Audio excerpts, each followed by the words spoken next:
Muy buenos días. Hoy hablaremos sobre la doctrina de la predestinación según el calvinismo. El tema de la teología calvinista de la predestinación se sugiere como la columna vertebral en el plan soteriológico de Dios, o sea, en su plan salvífico. La predestinación es indudablemente un tema que resalta en la teología del calvinismo, pero como hemos dicho en las clases anteriores, no es el único tema. Es importante reconocer esto, ya que, como veremos, hay muchos más matices y colores que hacen del calvinismo una cosmovisión y una teología que escala hasta una estructura plausible. Antes de seguir, quisiera recomendar en este programa y en programas siguientes ciertos libros para los que están comenzando en este estudio e incluso libros para los que ya tienen cierto bagaje doctrinal. Hoy quisiera recomendar el libro de Edwin Palmer, Los 5 puntos del calvinismo. También quisiera recomendar un libro de Robert Charles Sproul llamado Escogido por Dios. Para los que quisieran profundizar un poco más sobre estos temas de la predestinación, recomiendo el libro que se llama La doctrina reformada de la predestinación, del doctor Loraine Boettner, y la obra Magnum Opus de Benjamin Warfield llamada El plan de la salvación. Siguiendo con el tema, con respecto a la doctrina de la predestinación, quisiera aplicarla según la división clásica de los 5 puntos. Lo que me parece interesante de este estudio es que voy a intentar conectar punto con punto y cada punto también con la doctrina de la gracia común. Benjamin Warfield, el teólogo de Princeton, el teólogo que se preocupó por proteger la inerrancia de las Escrituras, enseñó que aquel que conoce que es Dios quien lo ha escogido a él y no a lo contrario, sería un ingrato si no le diera a Dios la gloria por su salvación, atribuida solamente a su inexplicable amor electivo. De igual manera, Henry Van Til enseñó que la religión es para Dios, para quien todas las cosas existen, mientras que todas las formas del arminianismo cristiano hacen del hombre el árbitro final de su salvación final. En el calvinismo, Dios salva soberana e inmediatamente a quien Él quiera. La salvación es del Señor, por lo tanto, gloria a su nombre. Hay autores como, por ejemplo, Abraham Kuyper, quien dice que todo en la religión, todo lo que resalta en la religión cristiana, circula y gira en torno a la doctrina de la predestinación, en cuanto a que es Dios quien nos predestina, no solamente para salvación, sino para abrir el velo y hace que podamos entrar a su lugar santísimo con confianza y libremente. La predestinación habla del diseño de Dios al revelar su gloria en un orden que ha sido conocido como la cadena de la salvación. O sea, primero, creando el mundo. Segundo, permitiendo la caída del hombre. Tercero, eligiendo de la masa de hombres caídos a una multitud que nadie podía contar como vasos de misericordia. Cuarto, enviando a su Hijo para su redención. Y quinto, dejando al resto de la humanidad, así como dejó a los ángeles caídos, sufrir el justo castigo por sus pecados. Esta definición de predestinación, que por cierto es propuesta por el mismísimo doctor Charles Hodge, es infralapsariana de principio a fin.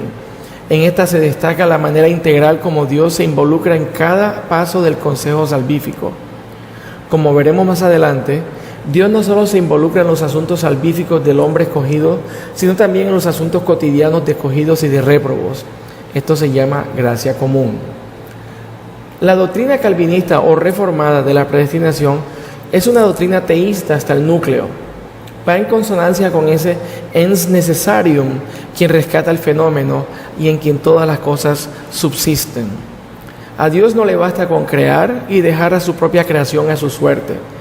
Dios la sigue sosteniendo hasta su redención final y por siempre, como lo dice el libro de Colosenses, capítulo 1, versículos 16 y 17. No es el propósito de este compendio sobre calvinismo hacer un estudio exhaustivo de la doctrina de la predestinación. Pero debido a tantas malas interpretaciones o caricaturizaciones sobre lo que los calvinistas entendemos sobre ella y decimos sobre ella, me ha parecido oportuno hacer unas cuantas aclaraciones para que así se vaya corrigiendo lo deficiente utilizando la jerga paulina. También, como ya mencioné, busco hallar conexiones entre punto y punto, y entre estos puntos con el cuidado que Dios tiene sobre su creación en general. Los famosos 5 puntos del calvinismo han sido divididos según el entendimiento de que todo empieza con un plan soberano de Dios para salvar a una raza caída. Es importante resaltar esto. Dios está escogiendo entre seres caídos. En este caso, la raza caída es la raza humana. Estos 5 puntos son identificados en el área teológica como el TULIP, o el famoso acróstico TULIP, que se explica más fácilmente en inglés. Sin embargo, lo intentaré explicar en español como primer punto, depravación total o corrupción radical, según otros teólogos. Segundo punto, elección incondicional. Tercero, expiación limitada o efectiva. Cuarto, gracia irresistible. Y por último, perseverancia de los santos o preservación divina. Los puntos anteriormente mencionados fueron llamados así históricamente, no gracias al ingenio de los mismos teólogos calvinistas, sino más bien por Jacobo Arminio y su grupo de seguidores llamados los remonstrantes. Ellos fueron un grupo de protestantes holandeses quienes se identificaron con la doctrina llamada arminianismo.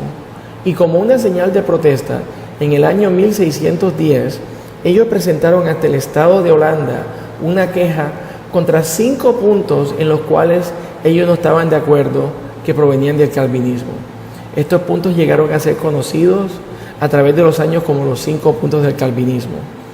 Entonces, podemos concluir que es oportuno resaltar que no fueron los teólogos calvinistas los que acuñaron la frase los 5 puntos del calvinismo, sino que más bien fue un nombre impuesto por sus adversarios teológicos, es decir, los remonstrantes.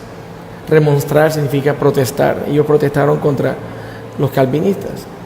Es bueno recordar, para cerrar esta introducción a la predestinación, que la teología ni la cosmovisión calvinista se reducen a 5 puntos. R.C. Sproul dice: considero necesario tener en cuenta y recordar a otros que sería un error entender la teología reformada o el calvinismo simplemente con base en estos artículos. En nuestra próxima entrega hablaremos sobre la doctrina de la depravación total. Bendiciones.